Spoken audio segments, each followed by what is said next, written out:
وہ کہتے ہیں اگر آپ نے اس طرح کے جو مبلغین ہیں ان کے شیطانی وسوسوں سے بچنا ہے نا، تو آپ اپنے علماء سے عقیدے کو سیکھیں. پوری گفتگو میں انہوں نے بائی نیم مجھے مینشن نہیں کیا، لیکن مخاطب مجھے کیا ہے، تھم نیل پہ میرا نام لکھا ہے، تھرو ڈسپلے کرایا ہے. نام ظاہر ہے کہ وہ کیو ٹی وی کی پالیسی ہے نا، ٹی وی چینل پہ تو جب میں بھی بیٹھا ہوتا ہوں تو آپ دیکھتے ہیں کہ میں تو امیر شام کا بھی نام نہیں لیتا. ایون اس پہ بھی اعتراض ہوا تو میں نے اس دفعہ جب ریکارڈنگ کروائی ہے تو میں نے کہا حاکم وقت نے حضرت سعد کو کہا کہ حضرت علی پہ سب و شتم کرے، تو میں نے امیر شام کا لفظ بھی حذف کر کے حاکم وقت کہا، کیونکہ وہ جی ٹی وی والوں نے کہا کہ آپ امیر شام بھی کہیں گے تو یہ کہتے ہیں اتھے ہی پہنچ گیا. تو آپ اس کو بھی تھوڑا سافٹ کر کے نا حاکم وقت آپ یوز کر لیجئے گا اگر آپ نے کرنا ہو. تو وہ ٹی وی کی پالیسی ہوتی ہے مجبوراً. تو یہ جو انہوں نے بات کی کہ اپنے علماء سے سیکھیں، عقیدہ ان لوگوں سے نہ سیکھیں، ہم آپ کی بات ماننے کے لیے تیار ہیں، لیکن یہ آپ نے آدھا سچ بولا ہے. آپ کو چاہیے تھا کہ آپ یہ کہتے کہ بریلوی علماء سے سیکھیں. ہاں، علماء سے تو نہیں سیکھنا، بریلوی علماء سے سیکھنا ہے. کیونکہ جو دیوبندی علماء ہے نا وہ بریلویوں کے نزدیک گستاخ رسول ہیں. جڑیں بڑھو نا انہوں نے بھی کبو. اعلی حضرت نے تو دیوبند کو، اہل حدیث کو اور شیعہ کو قادیانی کافروں کے ساتھ ذکر کر کے کہا کہ یہ سب کے سب مرتد ہیں، اور یہ 1,00,000 دفعہ بھی اگر ذبیحہ کے اوپر اللہ کا نام لیں گے تو ذبیحہ مردار رہے گا. البتہ یہود و نصارہ کا ذبیحہ حلال ہے. کس کتاب میں؟ احکام شریعت، جس کے نام کے اوپر مفتی صاحب آپ نے اپنے پروگرام کا نام احکام شریعت رکھا ہوا ہے. تو یہ بتانا تھا نا کہ یہ ان مرتدین کو نہیں سننا، اپنے فرقے کے علماء کو سننا ہے. تو یہ آپ جو ایک دو نمبری کرتے ہیں نا اور چیزوں کو چھپا کے بیان کرتے ہیں کہ جی ان سے نہ سیکھیں، علماء سے سیکھیں. اصل میں کہا کریں کہ ہمارے فرقے کے علماء سے سیکھیں، یہ نہ کہا کریں کہ علماء سے سیکھیں. اپنے علماء کی بات میں اس لیے کر رہا ہوں کہ ایک دوسرے کو یہ لوگ مسلمان بھی نہیں مانتے. ایک عام بریلوی بھی دیوبندیوں کے بڑے عالم کو کہتا ہے یہ گستاخ ہے، یعنی وہ عام بریلوی اس سے بڑا عالم ہے.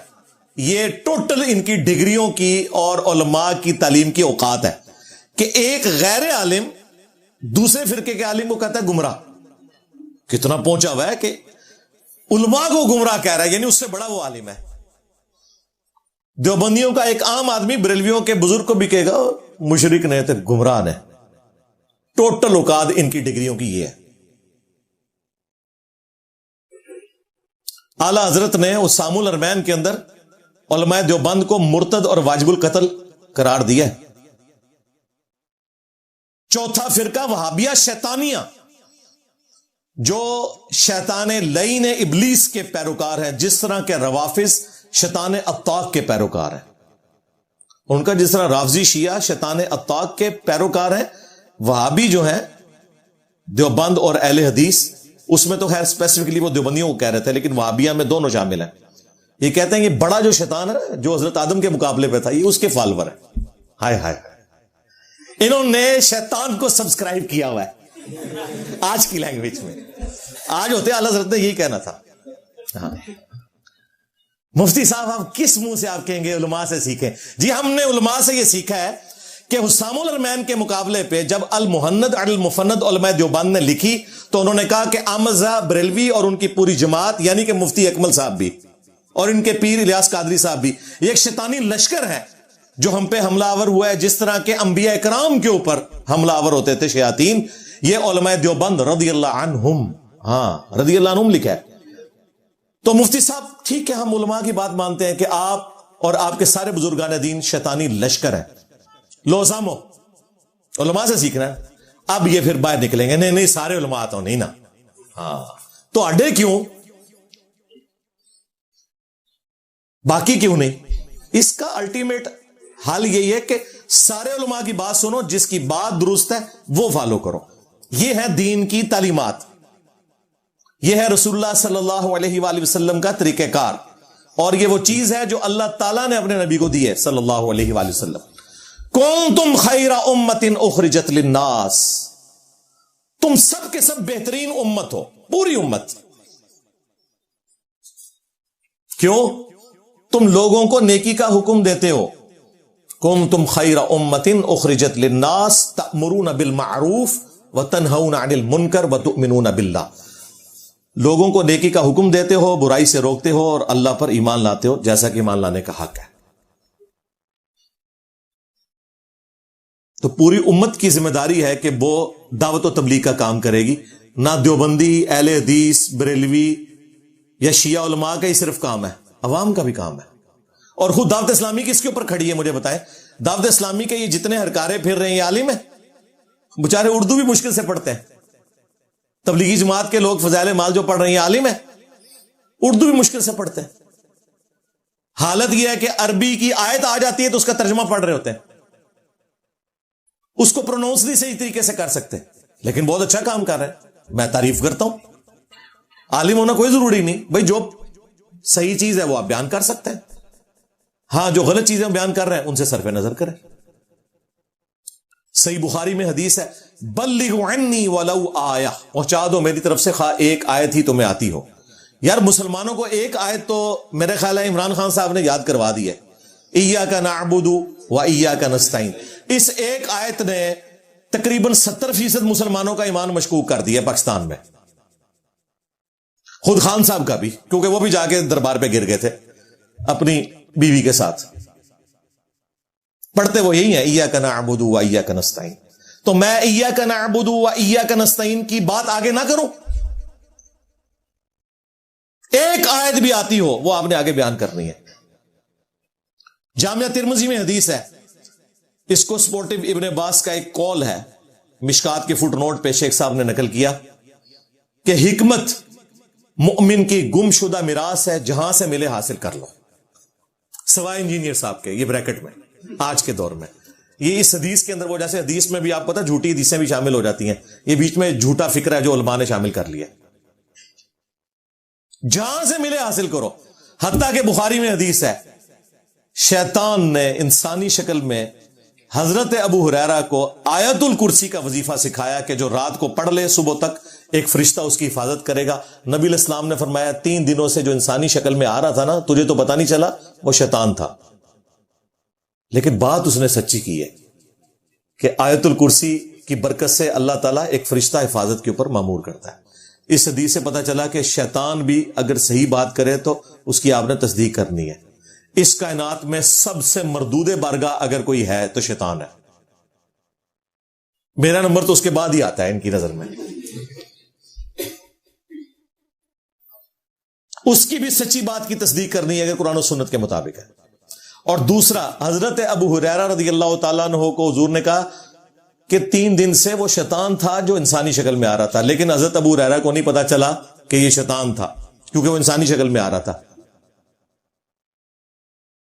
اس سے پتا کیا رزلٹ نکلا؟ ہاں، اگر حضرت ابو ہریرہ کو نہیں پتا چلا تو باب تشائی کوئی نہیں. ہاں جی، غوث کتب ابدال پوری کائنات کو ہتھیلی پہ رائی کے دانے کی طرح ایسے کر کے دیکھ رہے، اور نصیحت ہوئے تو اڈا کوئی بابا میری میکینیکل انجینئرنگ کا فارمولا دیکھ کے نہیں پڑھ سکتا. دیکھ کے سمجھانا تو دور کی بات، صرف بتایا لکھا کیا ہوا ہے.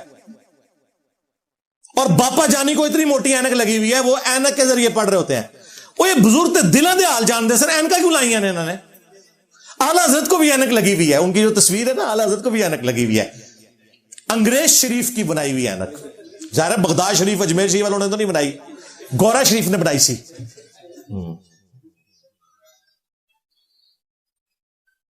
تو اگر حضرت ابو ہریرہ کو نہیں پتا چلا تو غوث کتب ابدال تو شاہی کوئی نہیں، ابو ہریرہ جیسا ہے ہی کوئی نہیں، تیرے بابا تو شاہی کوئی نہیں. یہ بھی رزلٹ نکلے گا بچوں. تو ہمیں تو دین کی یہ تعلیمات بتائی گئی ہیں کہ اگر شیطان بھی کوئی ایسی بات کرے جو درست ہے اس کی تصدیق کرنی ہے. اس کو میں نے بڑی آسان مثال سے سمجھایا ہے. اگر آپ کے پاس کوئی چھوٹا بچہ آ کے یہ بات کرے کہ سورۃ البقرہ کی آیت نمبر 279 میں لکھا ہے کہ جو شخص سود کھاتا ہے، اللہ اور اس کے رسول عز و جل و صلی اللہ علیہ وآلہ وسلم کا اعلان جنگ ہے اس کے خلاف. تو آپ مجھے بتائیں، آپ یہ کہیں گے کہ چونکہ تیرے پاس ڈگری نہیں لہذا میں نے قرآن کی آیت بھی نہیں ماننی؟ اگر یہ بات کریں گے تو علماء کی طرح آپ بھی دار اسلام سے خارج ہو جائیں گے. یہ زیادہ تر علماء اس قسم کی باتیں کرتے ہیں. اور اگر آپ ایک پکے سچے مسلم ہوں گے، مؤمن ہوں گے، تو آپ کہیں گے کہ میں قرآن چیک کروں گا، اگر نکل آئی یہ بات تو واقعی میں اس کو فالو کروں گا، میں تو اسے ڈگری ڈیمانڈ نہیں کروں گا. یہ وہ مثال ہے جو ایک عام بندے کو بھی سمجھ آ جائے گی. پھر بھی کسی کا موٹا دماغ ہو تو اس کے لیے میں نے ایک اور بات رکھی ہے کہ آپ اپنے گھر میں ایئر کنڈیشن لگوائیں اور اس کا انر یونٹ کوئی اتنا زیادہ ٹیڑھا لگا دے کہ اننے نو بھی نظر آ رہا ہے کہ بالکل ہی انج کر کے لاتا ہے، تو چاہے آپ کی فیلڈ ہو یا نہ ہو، آپ اس کو کہیں گے یار انہوں تھوڑا سیدھا تے کر یار، تو بالکل ہی ڈنگا لاتا ہی. اور آگے سے وہ کہے کہ مولوی صاحب چپ کر جاؤ، تہاڈی فیلڈ نہیں ہے، ڈگری میرے کو ہے اس کام دی. آپ کہیں گے یار بے شک ڈگری ہے لیکن عقل تے منو دیتی ہے نا اللہ نے. اس میں وہ بھی جواب ہو گیا جو اکثر کہتے ہیں جی وہ ڈاکٹر کی ڈگری ضروری ہوتی ہے، انجینئر کی ڈگری ضروری ہوتی ہے. بالکل جی، دین کے لیے ڈگری نبی الاسلام پہلے ہی دے گئے ہیں، بلغوا عنی ولو آیا. دین کا کام ہر بندے نے کرنا ہے، ڈاکٹر انجینئر ہر بندے کے اوپر بننا فرض نہیں ہے. لیکن سنن ابن ماجہ میں روایت موجود ہے جو اپنے متن کے اعتبار سے بالکل درست ہے، اگرچہ اس کی سند میں کلام ہے، کہ علم دین حاصل کرنا ہر مسلمان مرد و عورت کے اوپر فرض ہے. علم دین چونکہ فرض ہے، ڈاکٹر انجینئر بننا فرض نہیں، مولوی بننا فرض نہیں. علم دین ہر مسلمان پہ فرض ہے، لہذا ہر مسلمان کے پاس اتنا علم ہونا چاہیے کہ اس کا عقیدہ توحید ختم نبوت درست ہو، 24 گھنٹے کی زندگی وہ اسلام کے مطابق گزار سکے، 5 وقت کی نماز کا اسے پتا ہو، وضو اور غسل کا پتا ہو، یہ سارے مسائل پتا ہو. اگر کوئی عالم نہیں ہو تو مسلمان کہلانے کا حقدار نہیں ہے. ہر مسلمان عالم ہے، 100% عالم تو بھئی آپ کے شیخ الحدیث بھی نہیں ہے. قرآن میں 1000 سے زیادہ آیات سائنٹیفک فیکٹس کے اوپر ہے. آپ کے کئی مولویوں کو تو سائنس کے سپیلنگ بھی نہیں آتے، تو ہم انہیں جاہل تو نہیں کہتے، ہم کہتے ہیں ٹھیک ہے اس فیلڈ میں انہیں نہیں پتا. ایمبرولوجی کی بات ہم کسی اس فیلڈ کے بندے سے پوچھ لیں گے، اس طریقے سے اسٹرونومی کی بات کسی فیلڈ کے بندے سے پوچھیں گے، بیولوجی کی بات، جیولوجی کی بات. لیکن اس کی بنیاد پہ ہم مفتی اعظم پاکستان چاہے وہ بریلویوں کا ہو، دیوبندیوں کا ہو، اہل حدیث کا ہو، اسے جاہل نہیں کہتے، اگرچہ ان بیچاروں کو سائنس نہیں آتی. ہم یہ بھی نہیں کہتے کہ 1000 آیات کہ یہ جاہل ہیں. ویسے تو جو ان کو آتی ہیں وہ بھی میں نے آپ کو سٹیٹس بتا دیا کیا ہے، وہ بھی چھاڑ دو. پھر بھی ہم یہ کہیں گے بھائی یہ علم کی دنیا، علمی بات کریں، اپنا موقف رکھیں. اور دیکھیں ان کا اپنا حال یہ ہے کہ یہ خود جن بزرگوں کو اپنا بڑا مانے ہوئے نا، باپا جانی جن کے مرید ہیں مفتی اکمل صاحب، وہ خود کیمرے میں کہہ رہے ہیں میں 8 کلاس مشکل سے پاس ہوں، وہ بھی گجراتی زبان میں. میٹرک نہیں کیا ہوا باپا جانی نے، جی ہاں، اور عالم کی ڈگری بھی نہیں کی ہوئی. یہ نہ سمجھیے گا کہ جی وہ 5ویں میں مدرسے میں تھے، نہیں، ایک چھوٹی سی مسجد کے امام مسجد تھے. وہ خود کہتے ہیں میں عالم بھی نہیں ہوں، اور ان کو کہتے ہیں امیر اہل سنت، یعنی پورے فرقے کا امیر ہے جی. لو سامو جو خود بول کے کہہ رہا ہے نا میرے پاس عالم کی ڈگری ہے، لیکن یہ کہہ رہے نہیں آپ ہمارے امیر اہل سنت ہو. اور میں ساتھ ہوں ان کے بالکل، جو وہ بات قرآن و سنت کے مطابق بتائیں گے آپ کا رائٹ ہے، آپ انہیں امیر بنائیں، بالکل میرا تو موقف ہی یہی ہے. ڈگری ہوگی کیا ہو جانا ہے؟ ڈگری کے بعد اگر گمراہی پھیلانی ہے تو اس کا اینڈ رزلٹ کیا ہوگا؟ آپ وابیوں کو بھی دیکھ لیں. آج تک آپ نے وابیوں کو سنا ہے کبھی ڈاکٹر ذاکر نائک کو کہا کہ یہ جاہل ہے؟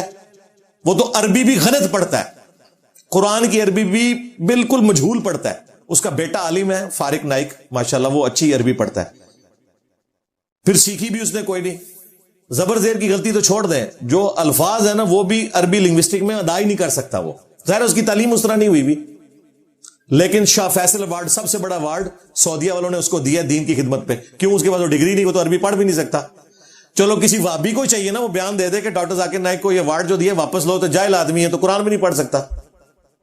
لیکن ڈاکٹر ذاکر نائک نے ان کے فرقے کی منجی نہیں ٹھوکی. اصل میں ان کو تکلیف اس سے ہوتی ہے جو ان کے فرقے کی منجی ٹھوکے. اب آپ کو سمجھ آئی کہ مسئلہ کہاں ہوتا ہے؟ ورنہ اپنے اپنے فرقوں کے سارے جاہل انہوں نے اپنے سروں کے اوپر بٹھائے ہوئے ہیں. جنید جمشید کے پاس کون سی ڈگری تھی؟ ممبر پہ نہیں بٹھایا ہوا تھا، سامنے مولوی بیٹھ کے ایسے سن رہے ہوتے تھے. بالکل اچھی بات ہے، دین کی بات تو کوئی بھی کر سکتا ہے، میں اس حق میں ہوں، لیکن میں ان کو ریئلائز کراؤں گا کہ تم نے خود اپنی ڈیفینیشن میں جن لوگوں کو جاہل سمجھا ہے وہ ممبروں میں بٹھایا ہے صرف اس لیے کہ تمہارے فرقے کے ہیں۔ ذاکر نائک نے کئی اہل حدیث کی مساجد کے اندر جا کے جمعے پڑھائے ہیں، سامنے مولوی ایسے کر کے بیٹھے ہوئے ہیں، کیوں؟ اس بندے کو تو عربی بھی نہیں آتی، نہیں جی وہ دین تو بیان کر لیتے ہیں۔ اور اس سے بڑھ کر یہ سارے مولوی آپ کو بتائیں گے فلاں ایک انگریز ہے، اس نے نبی علیہ السلام کی شان میں ایسی کتاب لکھی ہے کہ کمال کر دیا، اس انگریز کے پاس وہ ڈگری کوئی نہیں، اس کے ساتھ انجینئر نہیں نہ لکھا ہوا، اس کی تعریف ہم کر سکتے ہیں چاہے کافر بھی ہوئے۔ تو یہ مصیبت جو آپ کے گلے پڑی ہے اس وجہ سے کہ آپ نے ایکسیپٹنس نہیں دی۔ جب آپ ایکسیپٹنس نہیں دیں گے اس معاشرے میں سچائی کو، پھر یہ سچائی ایک دن آ کے آپ کا گلا بھی دبائے گی، جو آپ کے ساتھ ہو رہا ہے ہماری شکل میں۔ کہتے ہیں جی دجال سے بڑا فتنہ آیا جی ہمارے لیے، تو یہ فتنہ آپ نے خود اپنے لیے بنا لیا ہے۔ آپ کی حرکتیں ایسی تھیں، اگر آپ حق بات قبول کر لیتے تو مجھے اتنے سٹیپ آگے طے کر کے ایک ایک گندگی کی صفائی نہ کرنی پڑتی۔ انجینئر صاحب گندی مکھی ہیں، بالکل میں گندی مکھی ہوں، یہ بھی بتاؤ کہ کس کے گند پہ؟ ہمارے بزرگوں کا ہی گند تھا، تو قصور تو تھوڑے بزرگاں دا ہے۔ اگر میں چشتی رسول اللہ گند پہ بیٹھا جا کے اس کو صاف کرنے کے لیے، تو گند تو تیرے بابے نے ڈالا، نہیں کتابیں بدل گئی ہیں نا، کتابیں تو نہیں بدلی، آپ تو مناظروں میں دفاع کر رہے ہو چشتی رسول اللہ کا، پرنٹنگ کر رہے ہو آج تک، کشف المحجوب کی گستاخیوں کی پرنٹنگ تم لوگ کر رہے ہو، تذکرۃ الاولیاء کی پرنٹنگ تم لوگ کر رہے ہو، حش بیش کی پرنٹنگ تم لوگ کر رہے ہو۔ کون کون سا جھوٹ بولو گے اپنے فرقے کو بچانے کے لیے؟ میں ایک ایک بات کا جواب دوں گا۔ میں نہیں دیکھو بابا چھڑنا توڑا، بالکل میں جنرلی یہ سمجھتا ہوں کہ تمہارے بابوں نے دین کا بیڑا غرق کیا ہے، تو جنازہ نکالوں گا ان کا، زیرو ٹالرنس ہے میری۔ اس لیے نہیں کہ مجھے کوئی نقصان پہنچایا، میرے ساتھ کیا کر سکتے تھے؟ نقصان تو میں نے ان کو پہنچا دیا ہے، انہوں نے مجھے کیا نقصان پہنچانا ہے؟ مسئلہ ہے کہ انہوں نے دین کے ساتھ غداری کی ہے، اور غدار کے ساتھ وہی کچھ ہوتا ہے جو ہونا چاہیے۔ ہاں بالکل سیدھی سی بات ہے، اور یہ بات ان کو پتہ ہے۔